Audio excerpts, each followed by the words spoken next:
오늘 드라마 보는 내내 설마 했는데 역시나 한예슬은 큰 교통사고를 당하고 말았네요. 예슬은 집을 나가버린 광식을 찾기 위해 트럭 운전을 하다 마주오는 트럭에 부딪혀 차가 전복되는 큰 사고를 당하게 됩니다. 이 사건으로 인해 커뮤니티에서도 예슬이가 죽었는지 살았는지 의견이 분분한데요. 저는 일단 예슬이 죽지는 않았을 것으로 보입니다. 왜냐하면 광식 앞에 새로 등장한 정원 배우의 등장 때문입니다. 정원은 지난 28회 때 처음 광식이 앞에 등장해서 쿨하게 밀키트만 사서 나가버렸죠. 정원은 이번 30회 때도 다시 등장해서 또다시 광식의 밀키트만 사서 아무 말 없이 나가버립니다. 아직 등장인물에 정식 등재되진 않았지만 뉴스 기사에 나온 소개를 보면 예슬과 광식 앞에 나타난 정원은 둘 사이의 관계에 파문을 던질 인물로 소개되어 있습니다.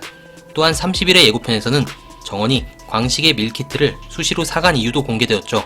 정원은 광식의 밀키트가 마음에 들었는지 광식을 만나 자신과 같이 사업을 하자고 제안을 합니다. 이러한 정원의 등장이 좀 더 흥미로우려면 아무래도 예슬이 살아있어야 하겠죠. 그렇다고 예슬이 온전하게 살아있진 않을 것으로 보입니다. 교통사고를 크게 당한 예슬은 아마 기억상실 같은 큰 병에 걸리지 않을까 싶은데요. 기억상실에 걸려 광식을 기억하지 못하는 예슬과 그런 예슬을 안타까워하는 광식, 그리고 광식을 마음에 두는 정원까지 삼각관계가 이루어지며 그게 중반부 재미를 더할 것으로 보이네요. 광남과 변호는 복댕이와 함께 몰래 데이트를 계속 이어갑니다. 광남은 변호에게 자신이 복댕이 엄마 하면 안 되냐고 묻는데요. 사실 변호는 광남이 아이를 키울 자격이 아직은 안 된다는 것을 알고 있죠. 광남은 아이들이 뛰어노는 모습도 시끄럽다며 싫어했으며 심지어 개밥 주는 것까지 귀찮아했기 때문인데요. 그러나 결국 변호는 광남과의 재결합을 선택하게 됩니다. 그런데 당장 예고편에서도 광남과 변호가 같이 있는 모습을 본 지풍년은 시원하게 밥상을 뒤엎으며 이 둘의 험난한 여정을 예고했네요. 한편 오늘 또다시 아버지의 일기장이 모습을 드러냈죠.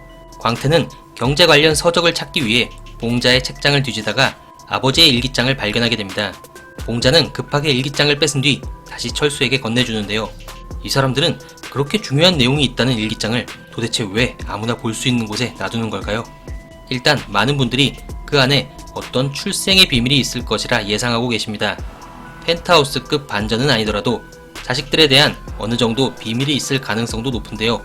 저는 왠지 예상되는 것 이외에 또 다른 것이 숨어 있지 않을까 생각됩니다. 철수는 말끝마다 양반의 집안이란 말을 하죠. 혹시 그 양반의 집안에 어떠한 반전이 있는 건 아닐까요?